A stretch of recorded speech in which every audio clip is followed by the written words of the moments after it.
I remember he used to encourage me to call the patients back the next day. Oh, wow. And I said, well, I've seen him, I've treated him. And in my mind, I was kind of thinking like, I don't have time for this. So I said to him like, why would I do that? And he looked at me all puzzled and gave me that kind of dad look, He said, you call because you care.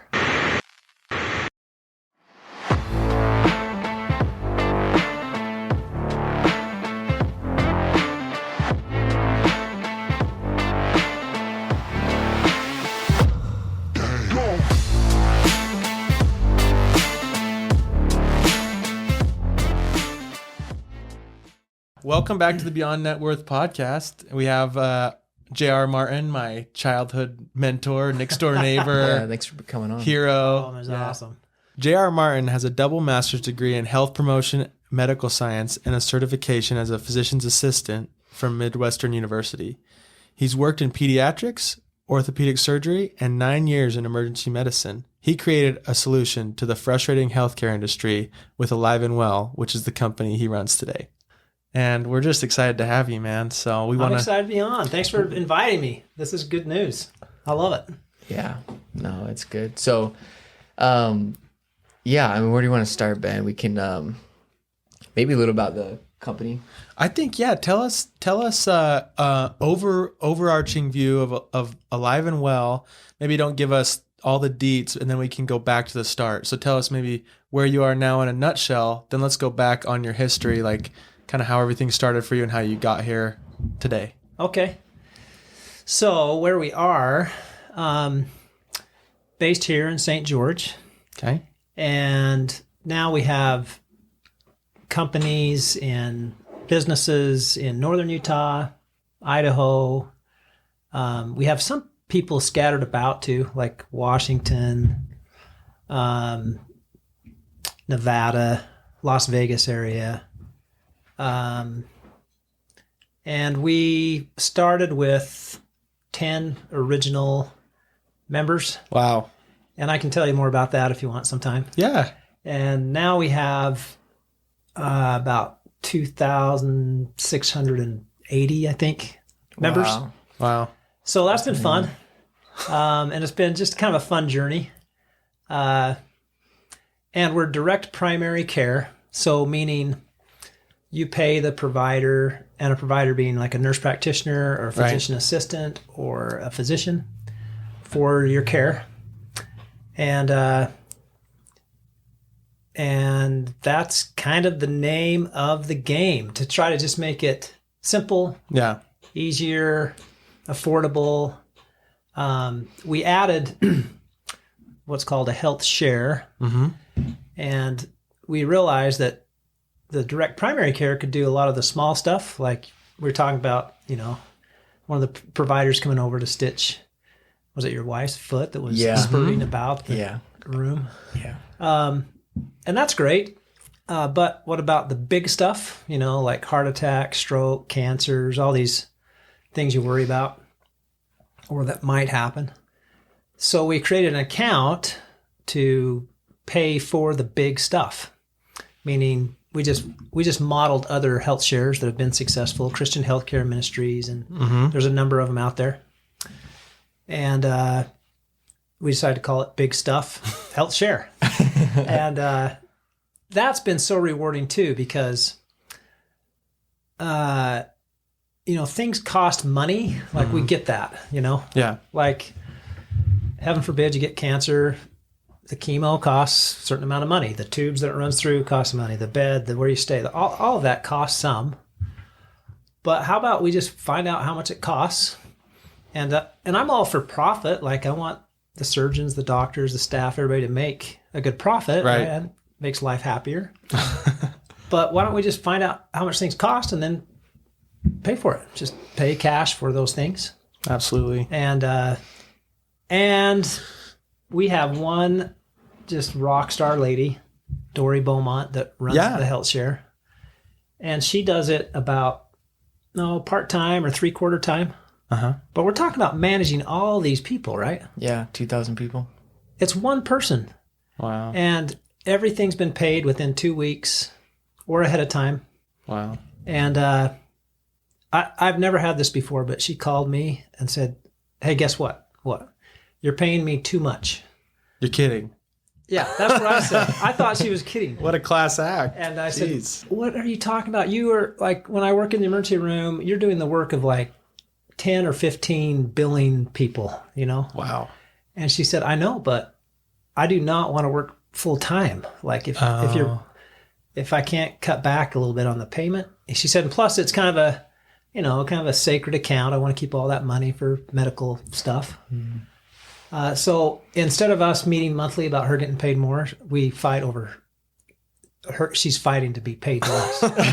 Not amazing? That's a unique opportunity, I'll tell you. But that same spirit kind of spills over into the people of the health share in the community, where they're looking for ways to save money, looking for ways to help each other, looking for ways to cut costs, which is really contrary to the world we live in, you know? Yeah.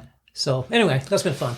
That's amazing. And tell me a little bit more, back up a little bit, because you got a medical degree. So start with your medical education, kind of your backstory, and how did you wind up into entrepreneurship? Yeah. Because I think that for me, that's fascinating because it happens, but most medical professionals stay just straight salary, right? Right. Yeah. Yeah. So I'm kind of an odd duck. More than just me would tell you that. But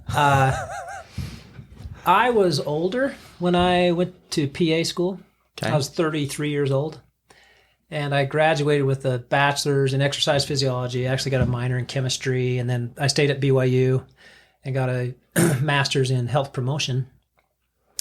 And then we started our own business. And it was called Alive and Well back in the 90s. Really? Yeah. I don't think many people know that part. Yeah, well, I'm a dinosaur. I'm so freaking old. It's back when you had like covered wagons and stuff. And we had fun, and we went to businesses like New Skin and US Synthetic, and we did wellness programs. So we did the whole health and fitness scene. And we had a ball, and one thing that we launched was called a multi-facility pass. And so we had people from the same business, but some lived in Payson or some lived in Salt Lake. And so this just kind of hatched on its own. I just wanted to help people get to fitness centers, you know. But I didn't know how to manage that because you don't want to drive to Payson to go to the, Payson Rec when you live in American Fork or whatever, American Fork. So I thought maybe we can just create one pass that they can take to any of these facilities. And I went to each facility and said, can we just pay you $2.50 per visit, or can we pay you $500 for the month for people who come? And I actually had an ironing board and an iron and a little plastic sleeves, and I would take their picture with a Polaroid and cut a square out and put their name on it. Whoa. I put a barcode across the back that didn't mean anything, but I thought it looked all official. And I would actually melt them and hand them this multi-facility pass. Wow. And then I just hoped that like 100% of the people didn't go. I just kind of banked on the fact that I was told that only about 10% of people that go sign up for the rec or whatever go. Yeah. And parade, that was true. And it was. But we ended up making a lot of money off that multi-facility pass. Okay. But then we opened up a little mini gym, and I put on my swoops, and it was kind of like circuit training, and they went around the thing, and it was cool.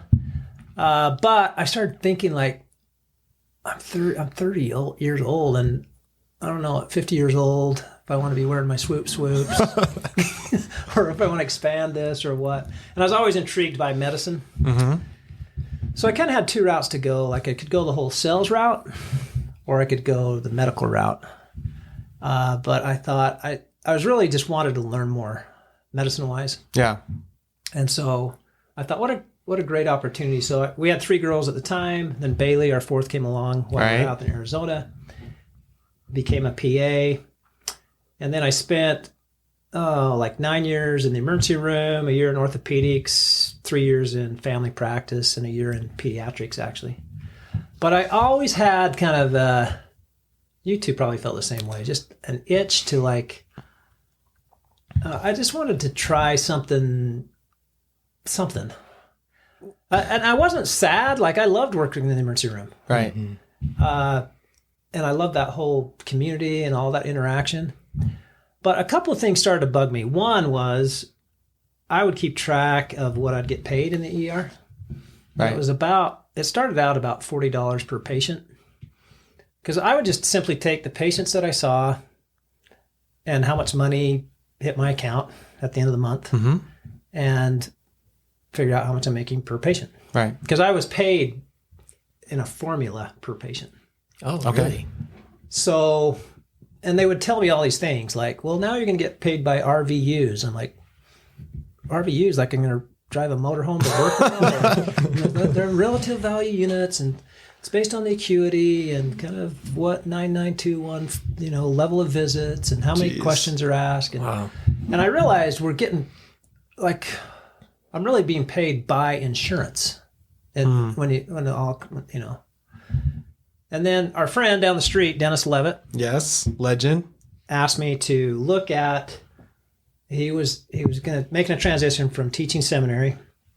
Was he teaching seminary when you were there? Oh, yeah. Yeah, Yeah, he's my he's seminary awesome. teacher. We're going to have him on in He's a couple going to be weeks. on in a couple weeks. Oh my gosh, he'll light it up. The little Dennis killing me. But he asked me to just look at insurance plans for his brother's business because he was being made a manager of that business.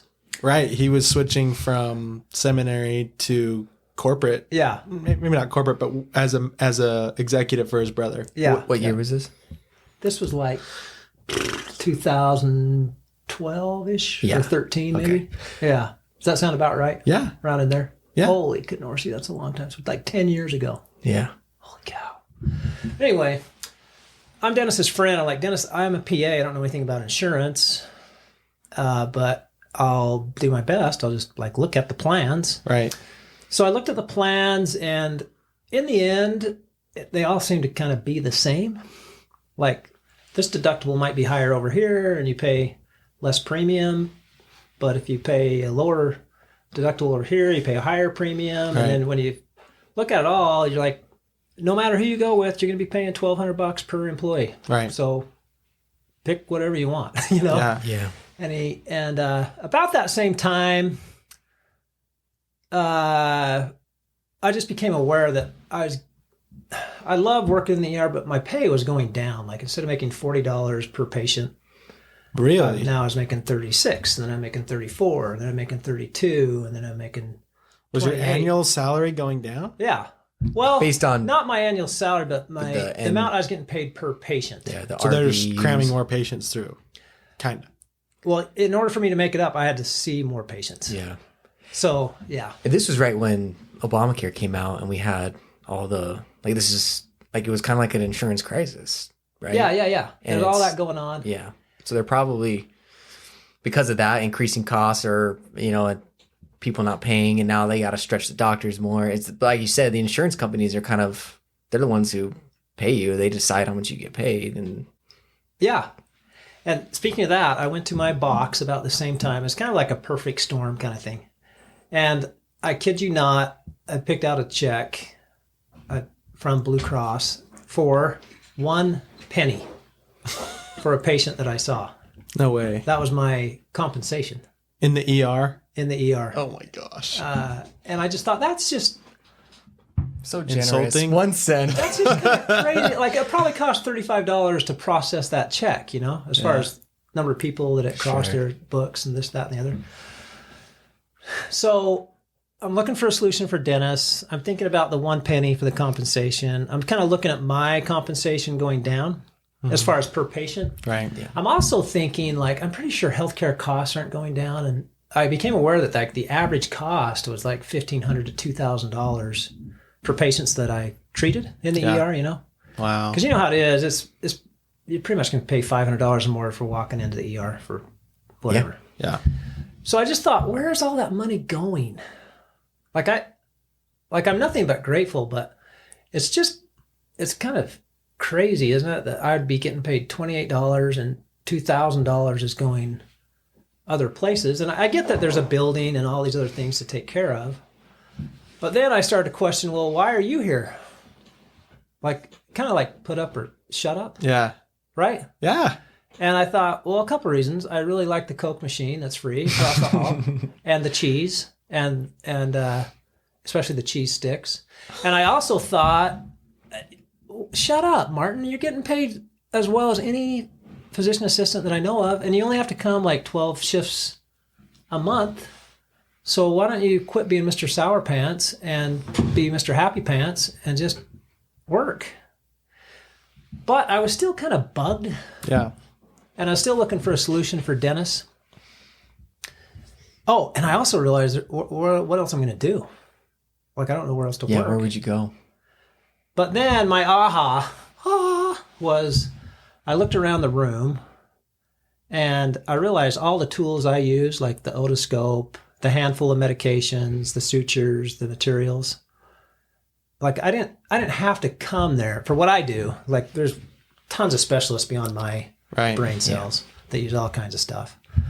But for 80% of the primary care / broken bones, cuts, all flus, all that kind of stuff would fit. Like I didn't have to come to the ER to have that. I actually thought in my mind I could carry that in a bag. Like I could literally put that in a bag. And then it's like, well, duh.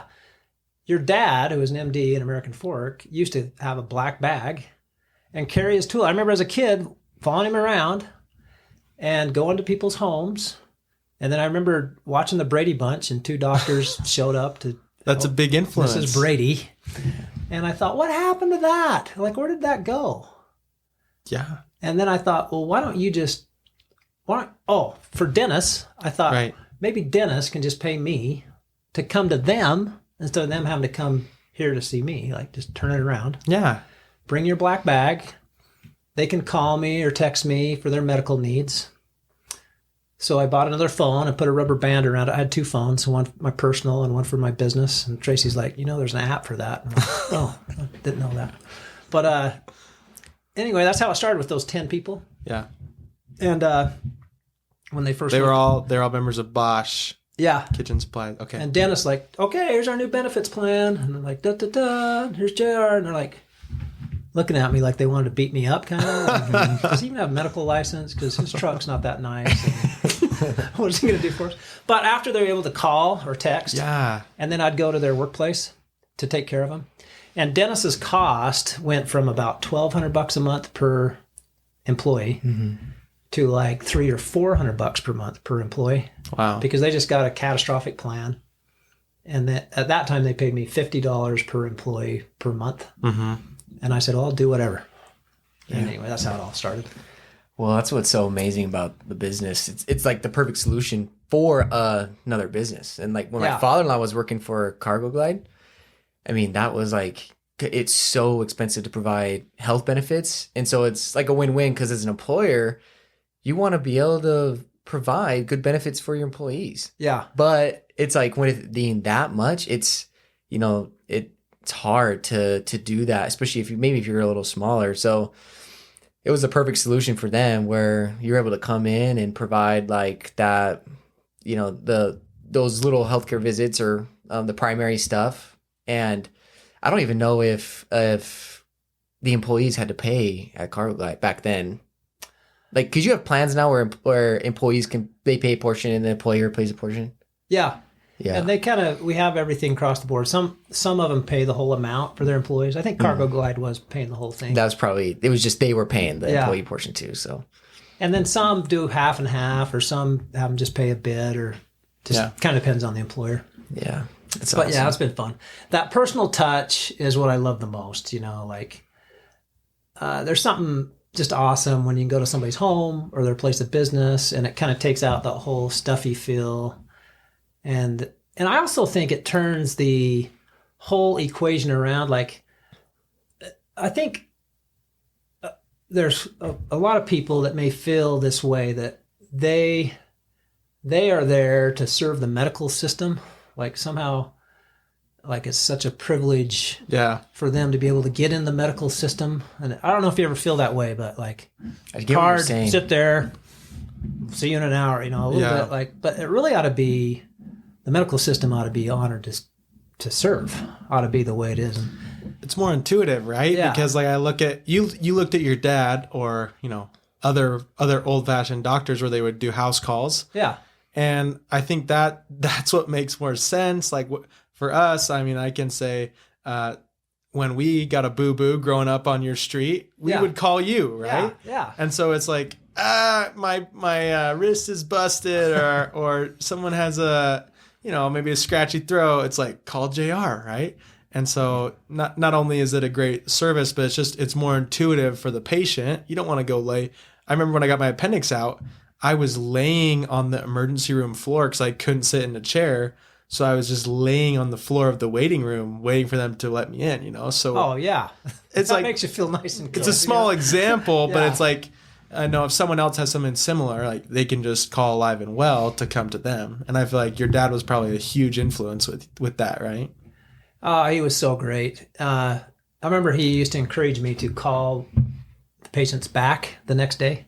Oh, wow. And I said, well, I've seen him, I've treated him. And in my mind, I was kind of thinking like, I don't have time for this. So I said to him like, why would I do that? And he looked at me all puzzled and gave me that kind of dad look, He said, you call because you care. Yeah. And I think that's really what I hope to maintain with Alive and Well is if we can serve because we actually care and not have it be like this transaction will. And I think a lot of the medical people are just heroes in the system, but a lot of them are confined to like, you have 30 or 40 patients stacked up and you're on a 6 to 8 minute kind of routine and they're doing all they can. Yeah. But they're kind of caught in that system where, that's how you get paid through that deal. Yeah, I've been listening to the book. It's called Why Doctors Don't Get Rich. It's by Tom Burns. And he talks about the system, how it's, how hard it is for doctors in the system. And he mentions, he's like, wouldn't it be nice if you were a doctor, like you could serve like just to serve, Yeah. like you didn't have to worry about all the other stuff that they force you to worry about when you're in that system with like the insurance companies and stuff. But it was really cool because he's like, imagine being able to just like, you have this practice and you don't overwhelm yourself. Like you don't have to stack up patients too much to where maybe your quality goes down or something because you feel that much pressure, but you can serve because you have the means. And Yeah.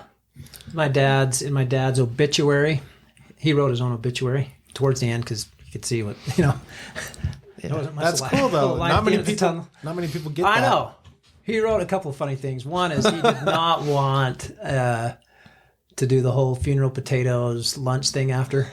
So he wanted to hand everybody a $5, like legit, like a $5 gift card to Wendy's, like as they come in as part of the program, so That's they could funny. just go do their own thing After. Yeah. And he also wrote, "I'll make house calls to the end." But he really enjoyed people. And one time they sent him out saying somebody had a rash at somebody's home, and he went in and talked to him, and he sat there for a half hour, 45 minutes, and finally, like, well, who has a rash?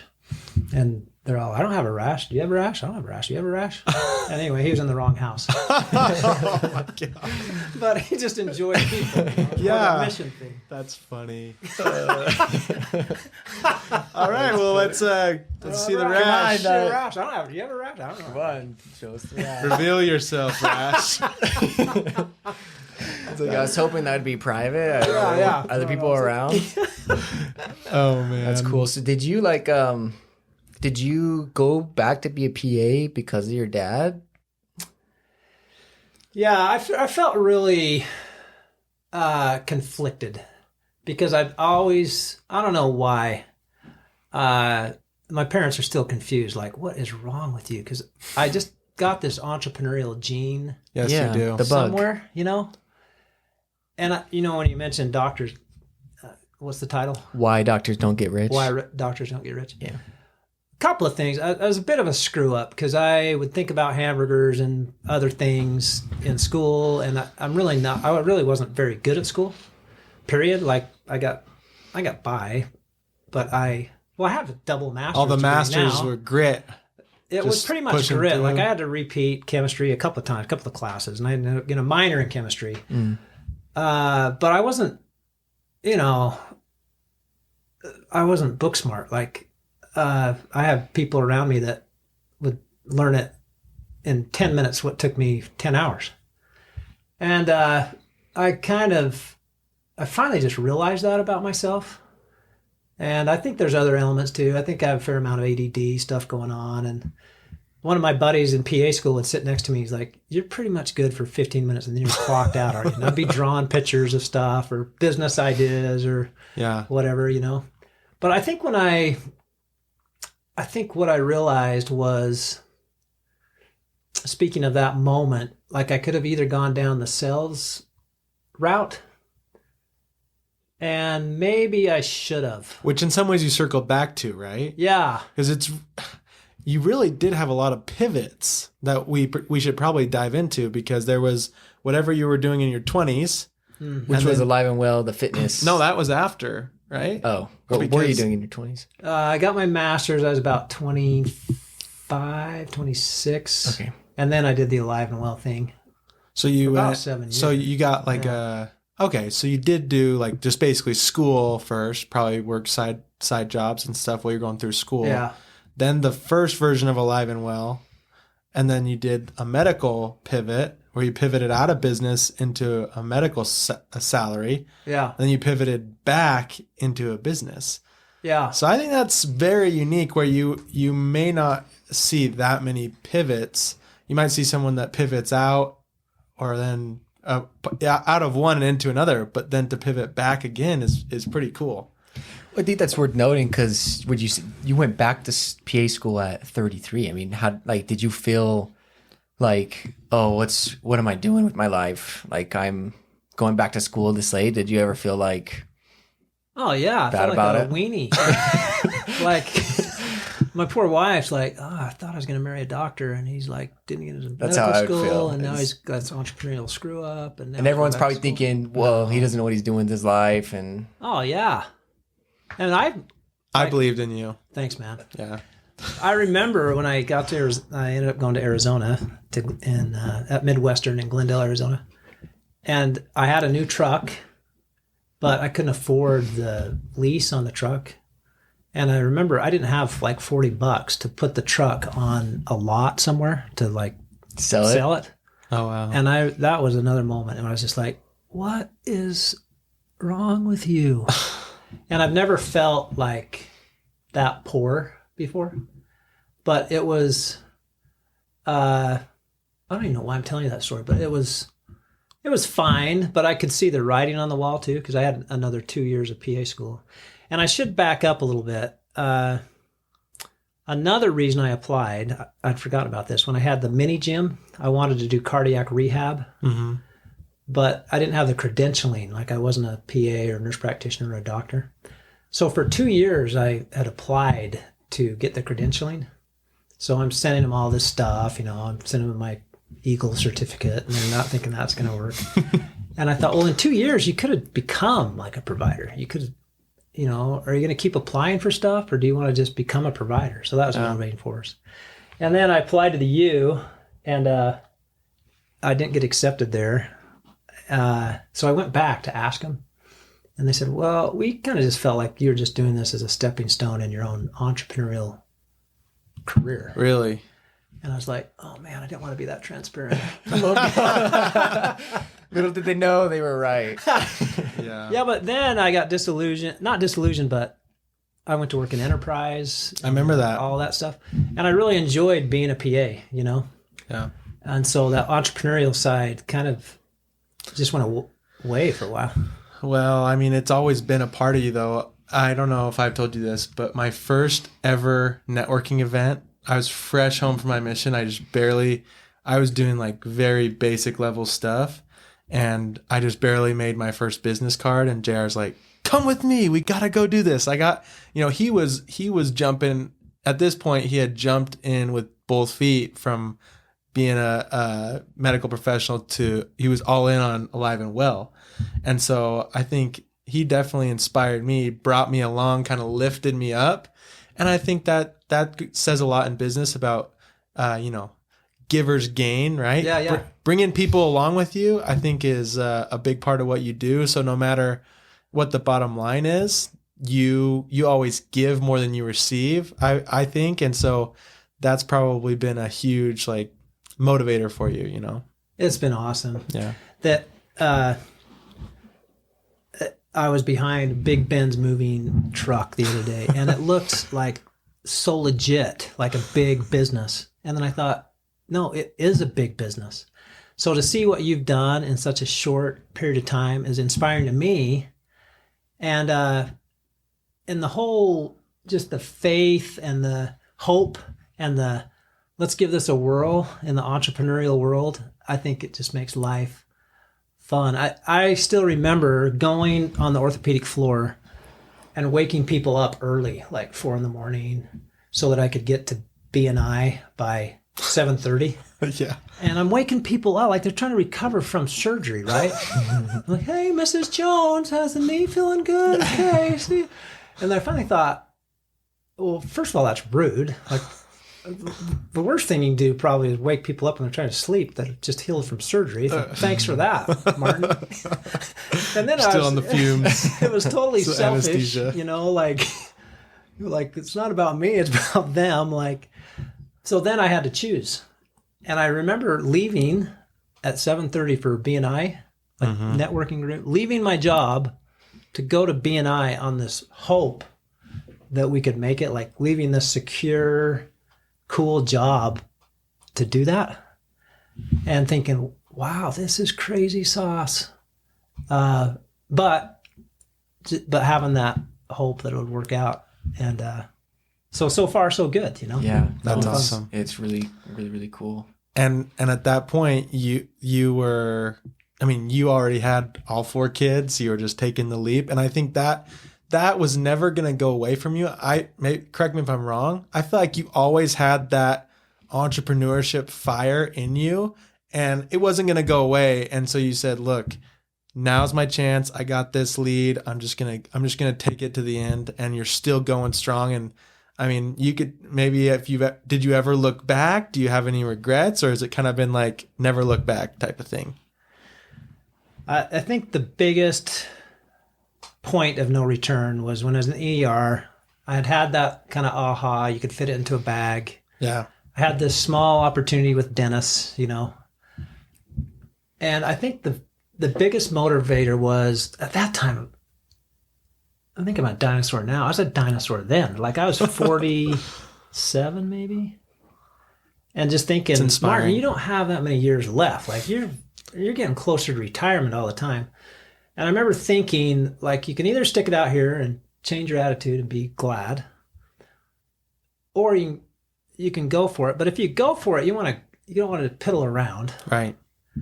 But I remember just thinking, if you live that long, if you're 65 or 70, don't you want to look back? And even if you failed, giving it a ride? Because if you didn't give it a ride, you're never going to know. You don't want to die with regrets. Exactly. Yeah. So I thought, just give it a ride. And then if the worst thing happens, you find a job somewhere as a PA, or open a hot dog stand, or sell pretzels, or whatever. Yeah. Exactly. Like, give it a ride. And I think that's a lot of people need to hear that. 47, let's give it a ride. Never look back. Yeah. Yeah. And what's the worst case scenario? You have to start at some different PA position, right? Well, yeah, and you can still read magazines and have friends and a hot dog at lunch. There you go. Life is so good. Yeah. And there's nothing wrong with being a PA and going to do that. And I think that's worth noting that, like, not everyone probably has that bug that you have, right? And that's okay too. But at the same time, even just that experience, I mean, you put 7 years into that career, or was it longer? As a PA? Yeah.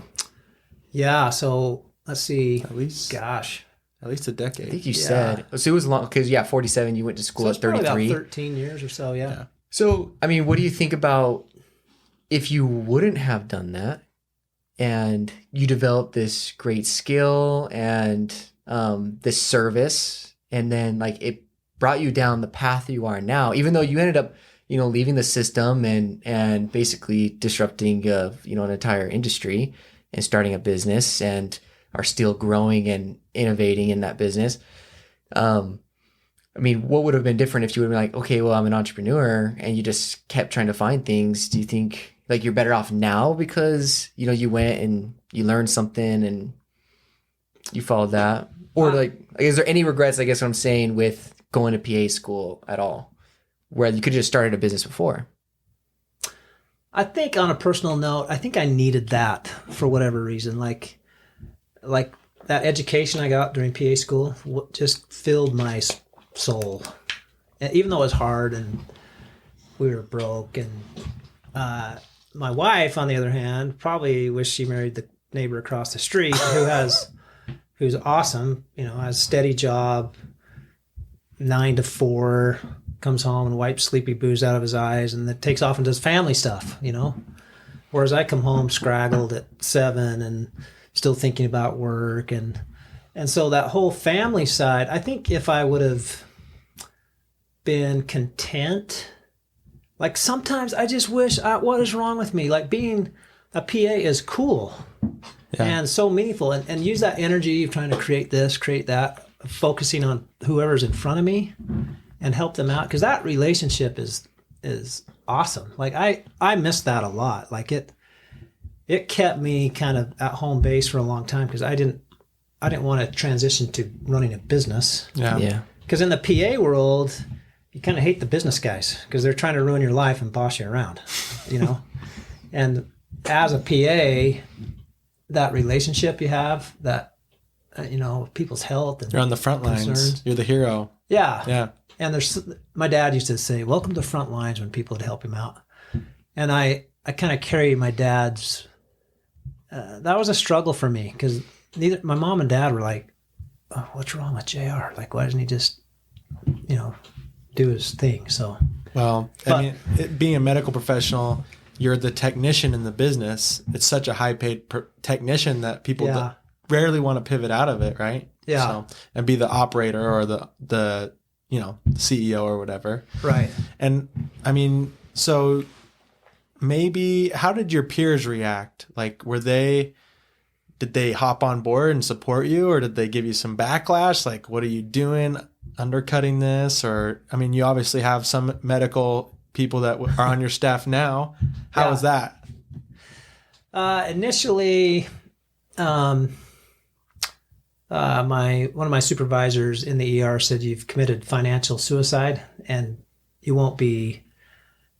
It was kind of honor to work there, and there's a long line of people who's going to, take your job. So really, you won't really be able to come back. Jeez. And I actually appreciated him telling me that, because I think he was genuinely looking out for me. Really? I think he just felt that way. But that kind of fired me up to prove it wrong. I bet. And then I think there were people around me that thought, I don't know, they would kind of tell me, "Good job, glad you're trying." But I didn't ever feel a huge vote of like, "Go get him, Tiger," Yeah.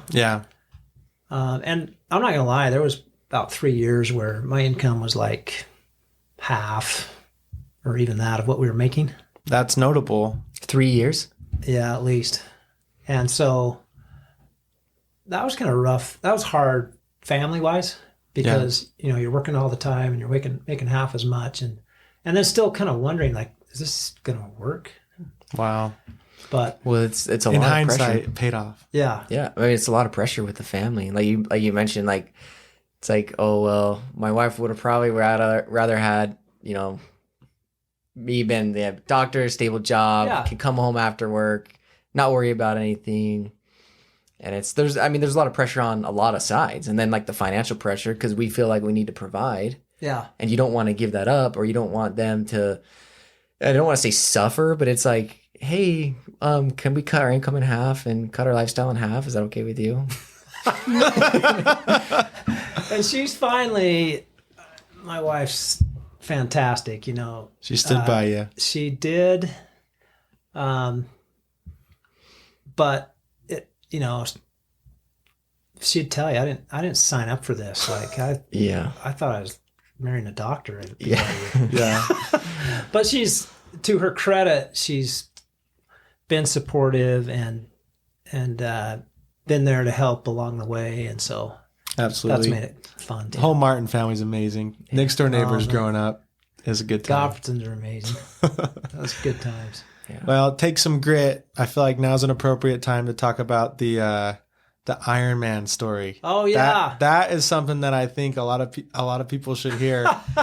Just so you know, JR ran the Iron Man, and I wanted to tell you about the Bike Fiasco because I just remember this guy with a broken bike and bloody nipples coming down the street.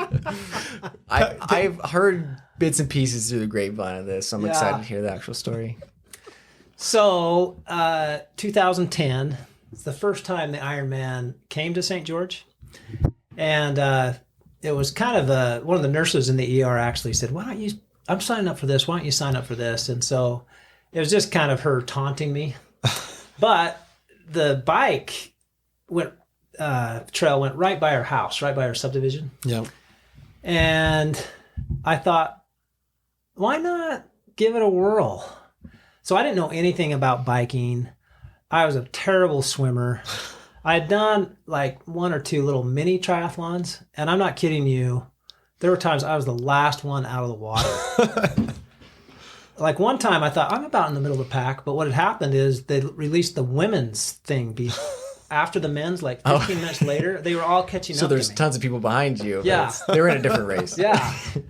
So Mike Warren let me borrow his bike because I didn't have a road bike, our neighbor. And I got on that thing, and the bike thing was brutal because it was the full Ironman, so 112 miles. And you go out past Gunlock, and they have one hill they call the Wall, and they have another hill called Mini Bitch. And, then you go out past Vail, up the Vail Hill, Yeah. You do that loop twice. And so while I'm training on Mike's bike, I couldn't even get up the hills. Like I have to get off the bike and walk up the hills. And then one day somebody said, you pump those tires up to like 90 PSI. Yours are like 30.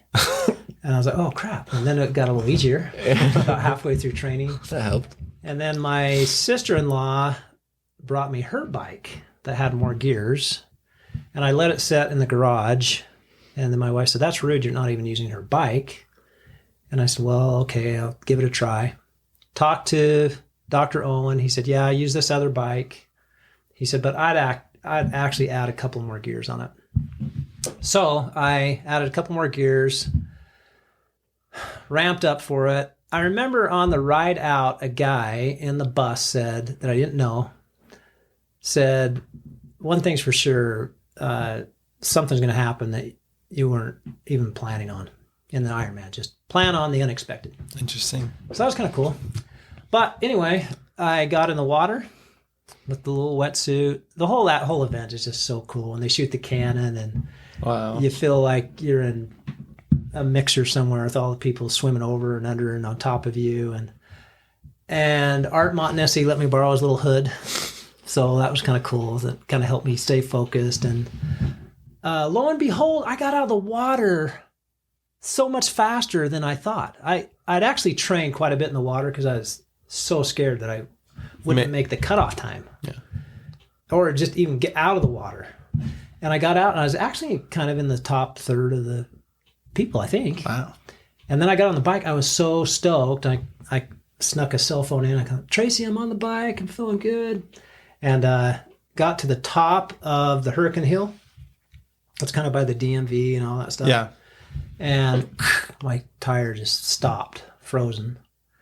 And I got off the bike, and the derailleur had cracked in half. And Oh man. people were passing me, and they're like, "Oh, shh, oh, You could be that guy. And I'm just standing there literally for 20 minutes or so. And finally, one guy says, "There's somebody down on the bottom of the hill that can help you." So No. I get the chain off. I'm coasting back down the hill that I just come up. People are coming up. A lady from the Ironman, her name's Taz, comes on this cool little scooter thing, and she says, "Well, yeah, I can cut the chain, but what gear do you want? Because I can only cut it to one gear." And she said, "Do you want to keep going, or are you done?"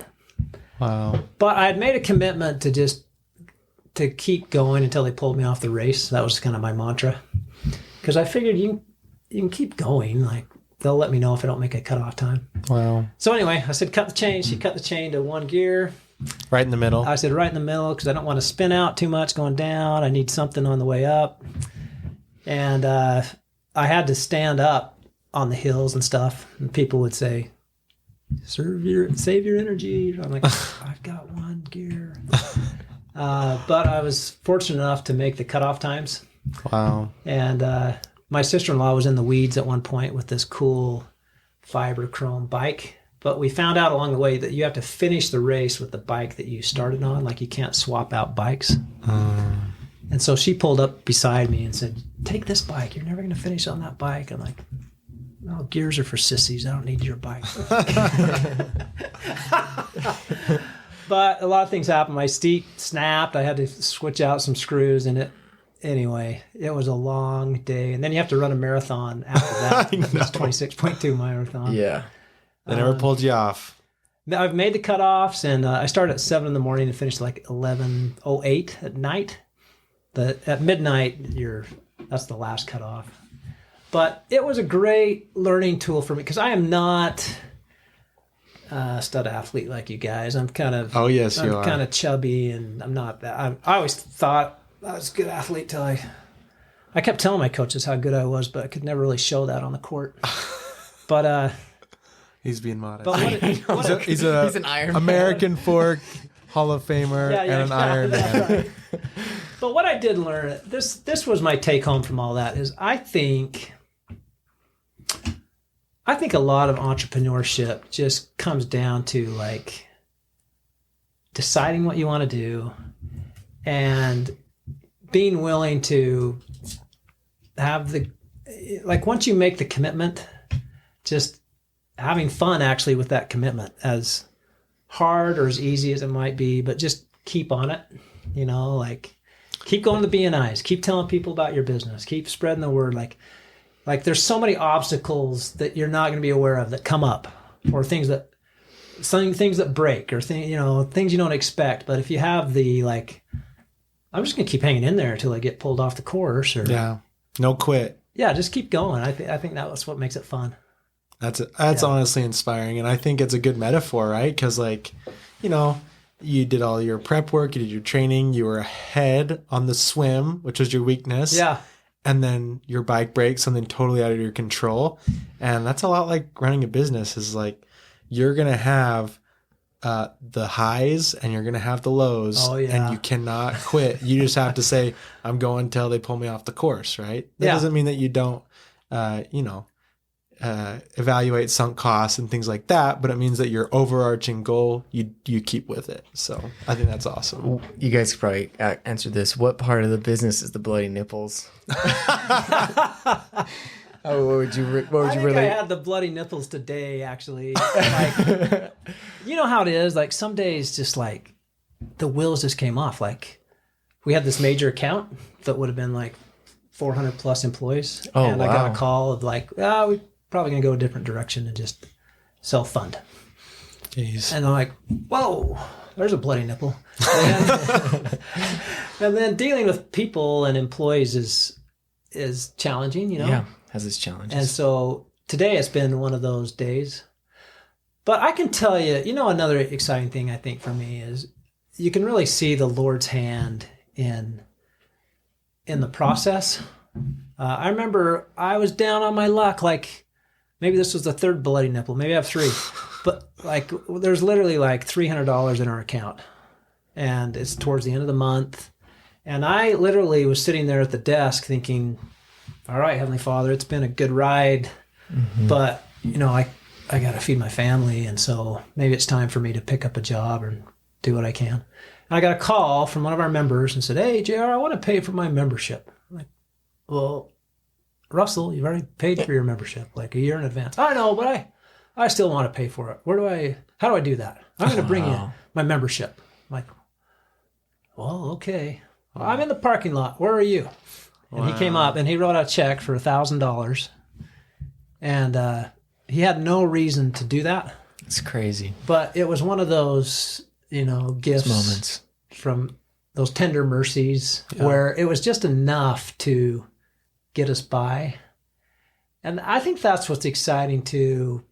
You know, I don't think you have to be an entrepreneur to be an amazing person. Like sometimes I just wish I was my neighbor across the street that's just this knockout amazing guy doing a good job every day. Yeah. That is the coolest thing. Yeah.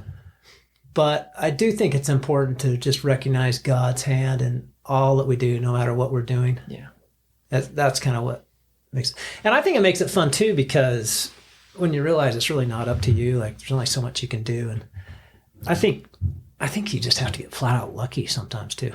Lucky, and you have to look back, like you have to realize that anything could be taken from you in a second. And that's especially true with the business. It's true with the job too, but it's like you're writing this out.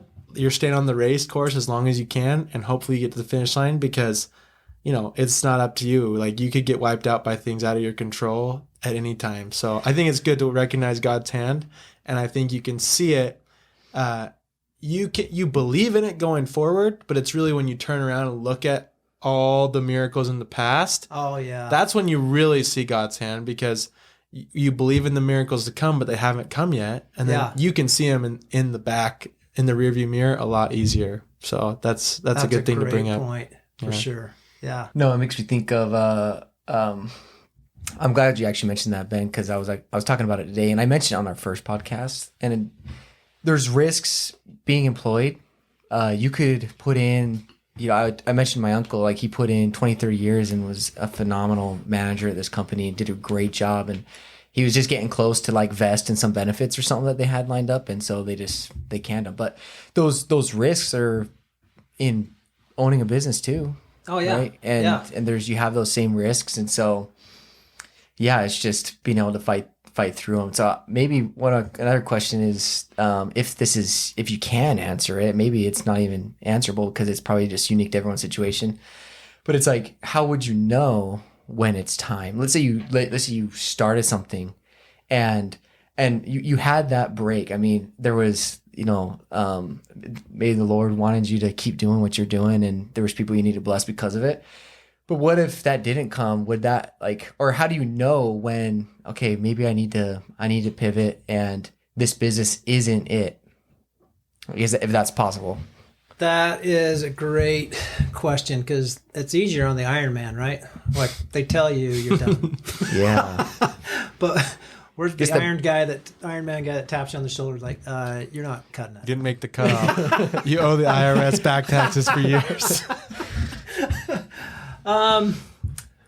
I think at this stage for me, I'm still having fun. I think that's one reason. Like, I still get excited when I wake up in the morning and thinking about like, oh, what can we improve today? Or what can we create today? Or, oh, if we started this, then in a year from now, it could be this. You know, I still got that bug. So that's fun. I think the other thing would be, I think just flat out income at this point, because I've been in the game for a decade. You know, we've been trying to run it for 10 years. Yeah. So at this point, I'm grateful because my income's more than I think I would make as a PA, and I'm enjoying it. But if things started to slip, right, like, who knows? Like the government could come out one day and say, no more direct primary care, no more this, no more that, or, you know, or all kinds of things could happen to blow it up. Or the other thing is like the dynamics of the business change. Like maybe what we do doesn't end up being a fit for people, you know, and we'll see that through sales and through other means, a kind of a drop off. So I think it's okay. I'm at peace with if the dynamics change or the income isn't there, or if you wake up and you're not excited anymore about that, or if the Lord just flat out helps you change directions if you're willing, you know, like we'd like to go on a mission sometime plus, like, you know, I'm old now. Like, we got grandkids coming, and that season of life is changing. So all those things are good. But I think the main thing is I'm enjoying it, making a good income, creating, and haven't seen any reason to make a detour. Just keep going until one of those things changes big enough. Yeah. It's been an amazing resource for people, and I think the future is bright. And so it's exciting where I've seen, you know, just a small peek in the business of where you've came from, and it's exciting where you're going. So well, I didn't know you were doing health share. I'm actually really excited to hear that. That's because you had such a great service when, like, I was learning about it every single day that my father-in-law would talk about you at the company he was working for. But that's that extra element. Like, you were able to kind of solve another need that, or maybe it was kind of a gap in the business model. It's like, well, this is a really good thing, but a lot of people kind of still need, you know, help on some of the bigger things. Yeah. And so I'm really happy to hear that you have that solution now for your clients. I am too. We thanks for saying that. So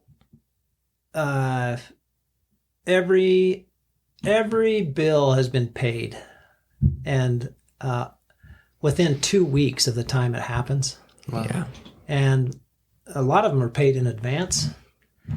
And it's been fun because it's kind of made sense of a crazy medical situation. Yeah. Like, well, just tell us how much things cost. Like, actually finding out how much things cost is a job, because Oh, you're talking from like actual doctors and offices? Like, okay, tell us what it really costs. Because you don't need to do the inflate it to the insurance, because they're going to cut back, you know, only pay you 80% of what you sent them, and then everything just keeps going up and up. Yeah, like we had a lady, great lady, lives out close to Nephi area, strong farmer type lady, but debilitated by this back issue that took her, like, she's bedridden. Mm-hmm. So her husband loads her up in the back of his truck on a gurney.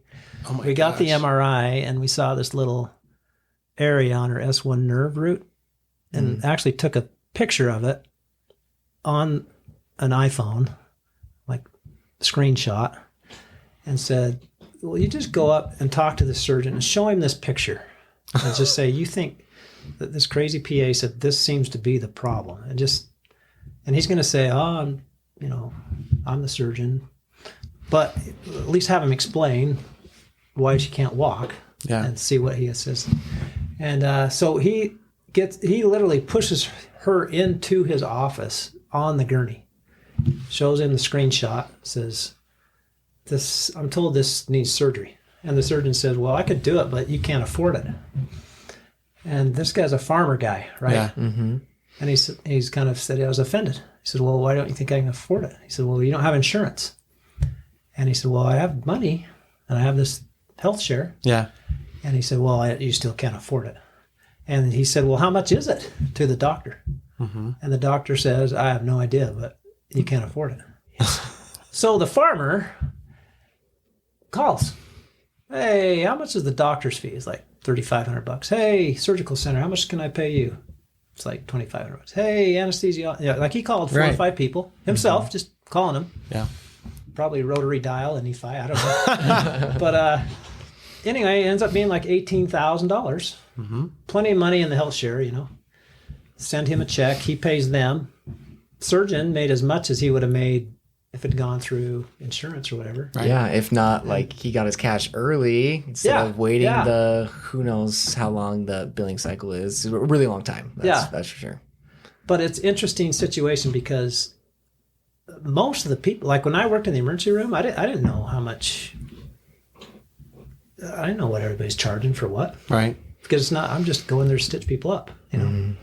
So it's been fun because I watched this like Face the Nation interview with an interviewer talking to a medical economist back in Washington, D.C. And they talked for an hour over, like Where did medicine start? When were HMOs introduced? When did PPOs come along? What's Medicare and Medicaid doing? Universal policies around the world, all this stuff. And at the end of it, she looked at him and said, so why does medicine cost so much? And he says, it costs so much because we charge so much. And she says, it costs so much because we charge so much. And then she said, how many talks do we have in Washington about reducing charges? And he said, not one. Wow. And she said, well, why is that? He said, because there's no lobbyist or special interest group that's going to come to Washington to talk about reducing how much they charge. They're all talking about how much more they want to charge or need to charge. So then we get this whole inflated thing going on. Yeah. Where the bottom line is, you can find out how much things cost, and try to make solutions. Like grassroots America started with is like, all right, how do we create a better society? You know, Yeah. like how do we do that, or how can we reduce costs? Not quality, but how can we innovate and charge less? Like it can be done. Yeah. And that's why I love the health share so far. Absolutely. It's almost 2 years old, but so far we've paid everything that's come across the board, and so that's been fun to just kind of run that experiment. Yeah. It takes work though. You get a lot of pushback. Like some people act like you shouldn't be allowed to know how much things cost. Right. Well, so then you're like, well, can I go to the plastic factory and see how much it makes an IV bag cost, or whatever? We don't want you to know that either. Yeah. That's really disruptive to what they're trying to do, right? Yeah. So that's been fun. Wow. Yeah, that's great. that's amazing. I mean, tell people, because for me as a small business owner, a lot of business owners are listening to the podcast. How can they find you? What's the best way to get set up with your company? I appreciate you asking. Our website's probably the best way. Mm-hmm. It's called myaliveandwell, spelled out, .com. And there's a little contact thing where they can contact and put in their name and email, or they can call us. It's 435-669-9696. And the other website, the health share, is called Big Stuff Health Share. Yeah. So it's bigstuffhealthshare.com. And there's links to both. Like on your Alive and Well page, there's a link to. I'm embarrassed to say I don't know if I put a link on there or not. There's links. I hope there Is my commercial on your website? No, but I want it on there. I think it's the coolest thing ever. Okay. That's okay. No, so I'm actually now I'm like curious, maybe like you mainly focus on other businesses as your clients, but because you have this new health share, you mentioned like, hey, we'll come to your house, but you do that for like businesses sign up, they pay the the cost, then like if they need something, they can call you anytime or whatever. But do you do that if you're not signed up? Can I do that like privately? Yeah, just individuals and families can sign up. Okay, So we have that option too. cool. And yeah, it's been great. If it can help people, just like our commercial, help them hold on to their money and get better health care. Because let's say you're in a situation like I was, where you're paying some $1,000 or more a month, and your deductible is $10,000. Mm-hmm. It's kind of like, well, maybe I'll get this for $500 a month Mm-hmm. and hope it works. But in the very least, I should be saving $500 a month. Yeah. And maybe my out of pocket's $1,500 instead of $10,000. I think what you grapple with is like, is it actually going to work? Yeah. And are they going to pay out? And is it going to be good? What do you say to like people's fears over health share? Because a lot of people, and maybe it's the insurance companies that instill the fear, but they get really, really afraid of, well, it's not insurance, and what do I do if I need XYZ and stuff? I mean, you probably run into that all the time, right? Yeah. And I think it's valid, because I think there are folks that should get insurance, because you do have more of a legal recourse with insurance, like You could solicit an attorney or go through a process of like, hey, why wasn't this paid? It should have been paid. Health shares, you don't have that as much. Like right in the health share, it's kind of like we may or may not be able to pay for this. Kind of depends on how much money's in our account. And there are guidelines too.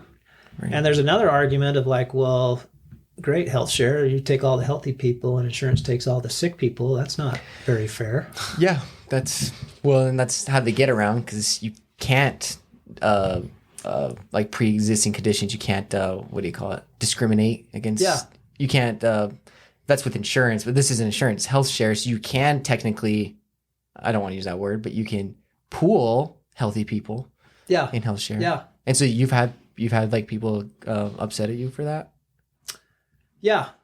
Mostly insurance agents. Okay. And others. Yeah. Smart insurance will refer out alive and well, but I'm sure there's some that disrupts what they're trying to do. Yeah. So we get a little bit of both, and I am grateful for the insurance world for many. Like, no, it's great. We've had people that were on a health share and then needed insurance, right? Because their needs were so high, and this, that, and the other, a lot of different factors. But what's interesting though is really it's the same concept, right? Like whether you're putting money into the insurance pot or you're putting money into the health share pot, both pots are designed to help take care of people's needs. Mm-hmm. And so I've heard of plenty of insurance claims that haven't been paid. Yeah, that's the thing. And I've heard of the gripes on the health share. I personally haven't seen it, but I've heard of people who say, well, this health share didn't pay for this that they expected. I've heard it on both sides.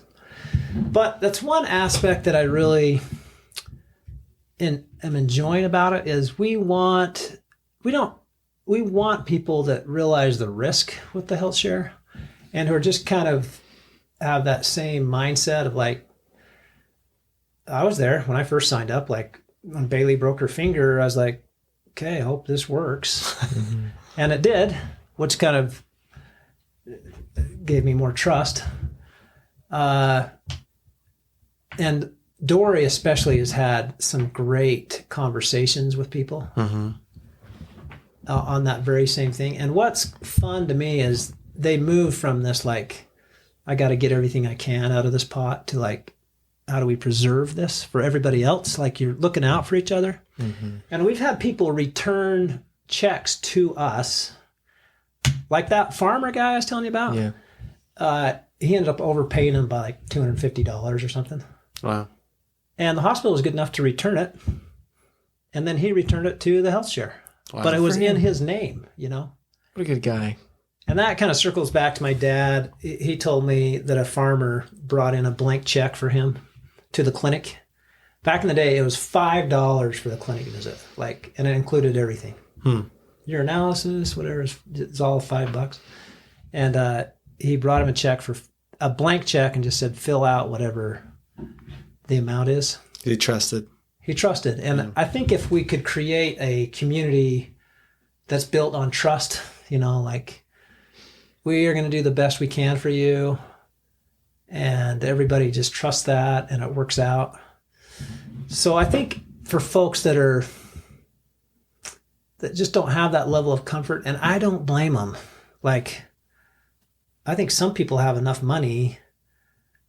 Some people well, I'm poor anyway, so if this doesn't work out, I'm still going to be poor. But some people have enough money that it'd be kind of dumb for them to risk that on a health share when, heaven forbid they get leukemia or something wipes them out. They don't want their whole estate. Sure. Yeah. So I think it's fit for a lot of people, but it's not a solve all for everybody for sure. And you can educate them on who's a fit, who's not, and that's something really cool too. Yeah. So yeah, just education and being willing to serve goes a long way. Yeah. So just flow. Just go with the flow, baby.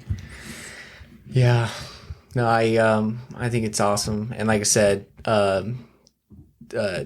Dennis Mitchell, he came over and sewed my wife's foot up and at our house on Sunday. And ironically, he brought that black bag you mentioned. It's the coolest. It's like it's like old school bag and it like opens up and stuff. Yeah. It was really cool.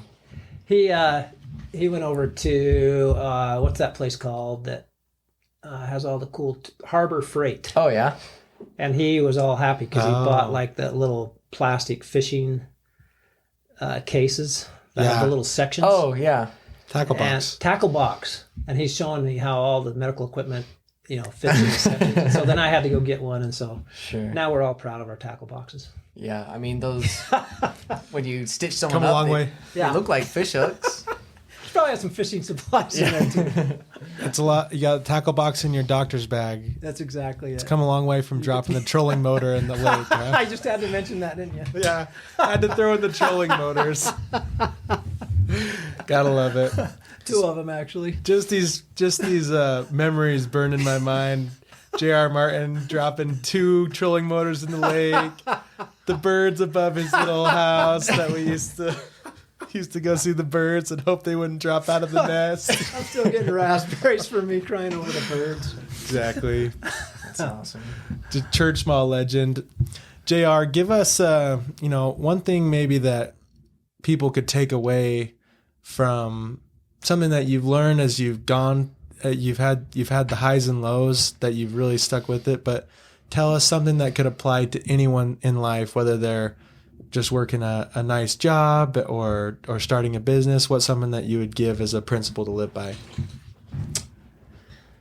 A takeaway. Yeah, I think takeaway is just enjoy the journey. Like I think life is so, what a gift, to have every day to do your thing. Like I'm still in awe that we can go to the grocery store and see all that food that's available and all the conveniences we have. And I know there's a lot of chaos and there's a lot of directions that are happening right now, but the fact is we still have today and we have opportunity. And I think the more we enjoy the moment and realize all the people that are around us to help us and God's hand and in this whole thing, it really takes the pressure off, like man is that he might have joy. It's just this awesome ride. So Yeah. that would be my takeaway is just enjoy life, make the most of what's in front of us. And I think an attitude of like, if it works out, great. And if it doesn't work out, great. We're still going to keep chipping away and doing our thing, Yeah, you have to have the attitude of gratitude, seeing everything from I'm just grateful for the opportunity, but also like never get too high, never get too low, because just be yourself consistently through everything. I think that's huge. I love that. Something that really stuck out to me is just what you said, like that regret. Like, do I want to go my whole life and look back and be like, well, I never tried. Yeah. That kind of thing. And that could be a lot of things. It doesn't have to be that like, your dream is to start a business and, whatever. But I think that's just really cool because there's like that fear of failure or the FOMO too, which the guy was trying to convince you of, like, hey, if you quit your job, you're going to lose your spot in line and you're going to commit financial suicide. Yeah. Wow. And now you have that fear of missing out of like, oh, well, I could stick this out and, I could still, everything could work out still. Or, I can take this huge risk and then, it's just, you don't have to, like, that's what you wanted to do. That was like part of what you felt like your path was, where you felt like even the Lord was probably pushing you. And so that's something I thought was really cool. A big takeaway that a lot of people could have. Yeah. Yeah. So. Thanks for mentioning that. I think whatever it is, like if it's keeping a steady job and taking care of your family and riding that course, fantastic. Yeah. But if it's like, oh, I want to try this or I want to do that, fantastic. I think the biggest concern is if you hold off doing something because of fear. I think the adversary tries to freeze us with fear, like, don't try this, don't do that. And I think God's all about courage and passion and creativity and joy. So I think you kind of know if you're on the right path, if you're happy. Yeah. Well, and Imagine that. And you mentioned that, right? That was one of your criteria, if I'm still happy. Yeah. That's how you measure success is, am I happy, right? Where, like, the wrong way to think, and you could even put a spiritual twist, like the adversary wants you to measure your success off of other things besides joy. Yeah. Where God wants you to measure your success off of joy. How much joy am I getting from this path? Is there a path I could get more joy out of, right? Which is profound, and you can apply it in business too. Yeah, and it's kind of like why everything in life. We wanted to, like, with Beyond Net Worth, is it's not always about money. I mean, maybe we'll have there could be a coach and he loves coaching high school sports. Yeah. And he is making a difference in people's lives, and maybe he's not making as much, but he's happy every single day with what he's doing. And maybe it's like he has the courage to do that in a way, right? Right. So no, I'm just glad. I think there's a lot of people that, might have the fear well, they have that bug, because there are unique people who have a bug to start a business. Yeah. And they might just be afraid to do it and to start it. And so, no, I think that's a great thing. Made me think that, I was actually watching the show, and, in the show, this dad, when he was in his, later in his years, he's like 50, and he's like, I always thought it'd be so cool to be a lawyer and to go to law school. And that's not me. Okay. That's not me. Yeah. But, but he's like, I never had the courage to do it. He thought, he was afraid of actually failing at becoming a lawyer. Yeah. And in the show, he's like, I'm applying, like, I'm going to go for it. Even at like 50 years old. And it just reminded me of some of the conversations we had in previous podcasts and the conversation we're having with you right now. Yeah. So anyways. I love that. I think another turning point for me on the entrepreneurial side was the day I realized, as far as sales go, because you know how it is. Like, when you're a one-man band starting out, you're also in charge of sales. Yeah. I shouldn't admit this, but at one point, I think I had $90,000 something that was out that in membership fees that I didn't know about. And my wife's like, so you keep track of everything on this back of this envelope? And I was like, well, those are the only people I could remember that, I don't even know where all the money was. Like, I'd reached that point where I was like, out of time. I didn't have an accountant. I didn't. And then you know how it goes as far as your time goes. Like, so I had that phone with the rubber band around it, and I was literally in the emergency room, like sneaking people in the parking lot or down the hall or running out and doing stuff. And surgery, my phone would be buzzing in my back pocket, and I'd think, oh, I gotta go. During a break, I gotta go get that. And then on the sales side, though, I just realized that you are rejected like 95% of the time in sales. So you have signed up for this job that kind of sucks. Like you're getting rejected. Like, it's not fun to get rejected 95% of the time. Yeah. But that's just an attitude thing. Like, just embrace the suck. Like if you know that, then just go at it.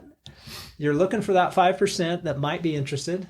Well, that need it. Yeah. And then you don't want to rob someone of a chance if they could be searching for alive and well. Yeah. Yeah. Some people blow you off, but some people are like, I need a solution like this. And they find you and they're like, that's what I've been looking for. Yeah. And so you're just kind of looking for those people, right? Exactly. Yeah. But I guess what I was trying to say is, like, once I just realized that that's the game. Yeah. And then you kind of have to, for me, I had to go through this thing of like, well, are you up for it or not? Because I'm not saying you have to be, but if you want to win the game, then you got to play the game. Yeah. And sales was one of those things. So Yeah. got to just figure it out. I'm glad you mentioned that too, because we actually had, and you'll have, if you haven't listened to it, we did a pod with Chris Grover, so you'll have to go back and listen to it. But we did like a huge spill on sales because he and it was really, really good. And you could also go back and listen to Brandon Judd. He's the wakeboarding coach, and he gave us like a cool sales pitch about like people that like. You know what you should do is just go out and try to offend 3 people, like, and then you'll like, it'll kind of help reprogram your mind on that life. So that was kind of cool. It just reminded me of. Yeah.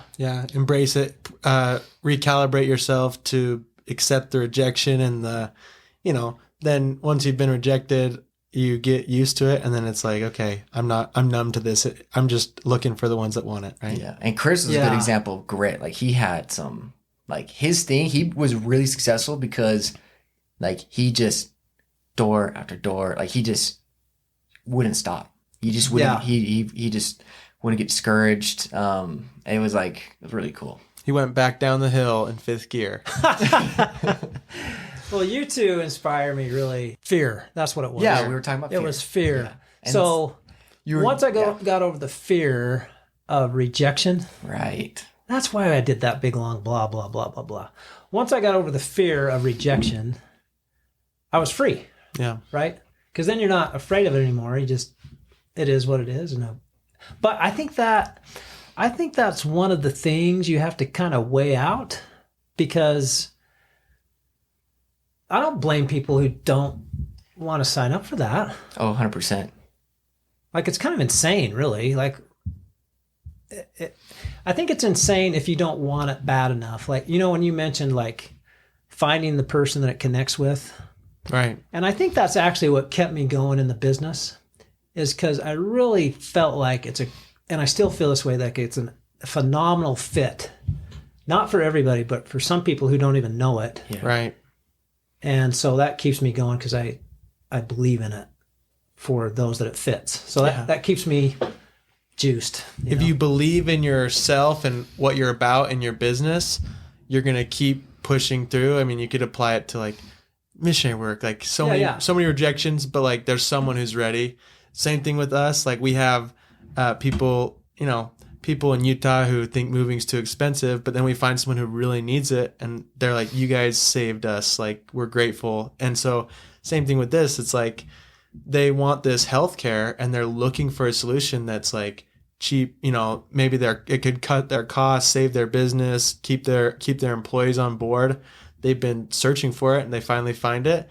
And that's got to be rewarding for you, having gone through all the ups and downs with the 2 cell phones and the cut income for 3 years before your income caught up. Like, once you find it and everything's solved and you have that client that's so grateful, like that's probably a big payday. So, and the fear's over, right? That is a big payday. And that's been another godsend. Tender mercy is, it hasn't always just been the money that shows up at the right time, but it's been people like your clients with the move. Right. That have expressed to me like, this has been the greatest thing for me. And it's kind of amazing how it comes along at the right times. Like, when you just feel like the lowest. What the crap am I doing? Yeah. The lows, to kind of keep you hanging in there. One thing I wanted to share that came to mind about my dad is I have different pictures of him, and I have a picture of him digging ditches, literally with the shovel down the ditch, and he's looking up and smiling. And I have a picture of him in the military and he's smiling. I have a picture of him as a doctor and he's smiling.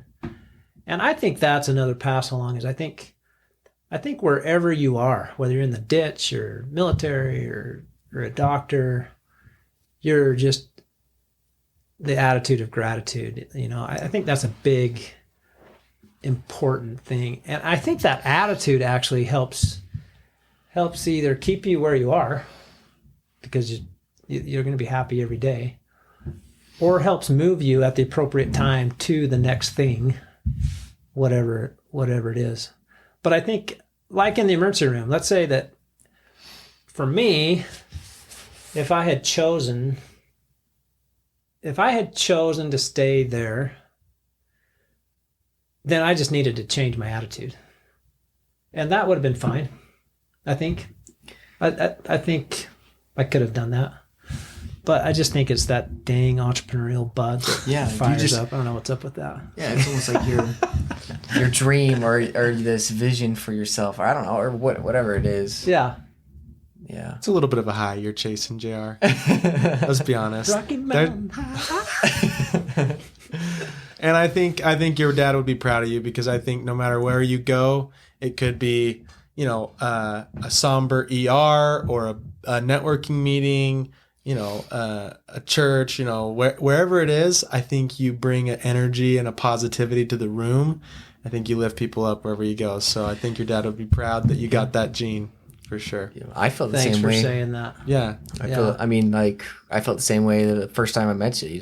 And a lot of people say the same thing. But I'm glad you mentioned that too. Like those things that you mentioned about like your dad and stuff. So yeah. Today I went to an account and there was a lady from my childhood was there, and we recognized each other, and I was holding this black bag, and she said, "Your dad's bag was smaller than that." And that was so cool for me, because cool. She remembered that, Wow. And that made me kind of happy to be carrying on the tradition. But my dad worked in the emergency room too. He started the emergency department. Was one of the first people actually to specialize as emergency room physician in Mountain Fork. And he kind of used that as a tool for other doctors to have an income while they're setting up their practice to build that community. But my mom used to say, people aren't even sick and they come to the emergency room just to see you. Like they make up stuff because you just make them feel better. And I think really Alive and Well is as much about like attitude and treating people well and good vibes as the healthcare that we give, Yeah. I really feel like the black bag is kind of just our ticket through the door. Sure. To get to know people, or that health really is an excuse to get to know people. I think the most important thing is like how we're treating people. Mm-hmm. And we have amazing qualified providers who really know medicine. But for me, it's more important that you don't have to be the smartest person on the block. You just have to care about that person enough to not leave them hanging. The patient experience. And also call the people that know. Like, right. Call specialists. Yeah. Call, Google it for them, for heaven's sake, or whatever you need to do to just don't leave them hanging. Just stay with them till you get it. And that might take time. But I want it designed so that you have time. Like, this is what you've chosen to do with your life. Right. Yeah, I like that a lot. I relate a lot to the, like, being happy where you are. Yeah. And that's it really is a tough balance, because I feel a lot the same like that. Is you can always be grateful for where you're at, and sometimes it's like, I think that to myself sometimes, like, why you should just be more grateful for where you're at. And sometimes that's really, we should always be grateful. It really is. So, but no, I think that's a nice insight that you mentioned. Yeah. We should always be grateful, but maybe, like you said, sometimes you can do other things, right? Sometimes a grateful attitude may push you to do something out of your comfort zone too. Like, hey, I'm grateful for everything I have. Sure. I'm going to take this risk because I feel like this is the path for me, right? But you're just happy through the whole journey, right? Yeah. Yeah, and being grateful for the transition. Yeah. Like when I was in PA school and riding my bike at 34 years old down to the school, that could have gone to like, what the hell am I doing? You are a screw up. But I was just grateful to be alive and have the energy and strength to go to class. Yeah. And this new adventure and just, keep cranking away. I don't think I've been grateful doing that for 5 years. Like Right. 2 years was max. But But that makes more sense. Hopefully, Yeah. you make it in 2 years. Yeah. No, but that makes more sense is if you have that attitude, like an attitude of gratitude, then that time, those hard times, like if you try to make a transition, or if you try to pivot, it's going to be easier or better, or maybe, you're going to be able to, it'll be easier for you to do that because you have this attitude, and you can find a way to be grateful. Even when it's really, really hard, you're starting a business, it's your first 3 years, and it's, you've had all those ups and downs with it. And so I think that makes sense. Yeah. The discomfort and the pain tolerance can be helped with gratitude, right? yeah, Definitely. So, yeah, well, I'm excited. I think there's going to be a lot of people that listen that are going to be really benefited from hearing the whole journey start to end, and also the innovation, the disruption, and all the principles that you laid out. So I'm excited. I can't wait to go back and listen again, and I can't wait till we get to go to Alaska again, JR. Let's go. Oh my gosh. Some of the greatest trips. Come on, man. Let's go. We're going next month. Do this. See the beasts on the wall too from Africa that your dad and brother. Oh, your yeah. mom shot at. Don't tell people my mom shot that. She'll get canceled. Or whoever. No. I like some of those are like I thought that was just in Dr. Seuss. I've never seen anything like that. So cool. Oh man, thanks for being on. Yeah, we really Hey, appreciate thanks it. for having me. It's been fun for me. It's been therapeutic. I loved it. Good. Well, We'll catch you next time on the Beyond Net Worth podcast.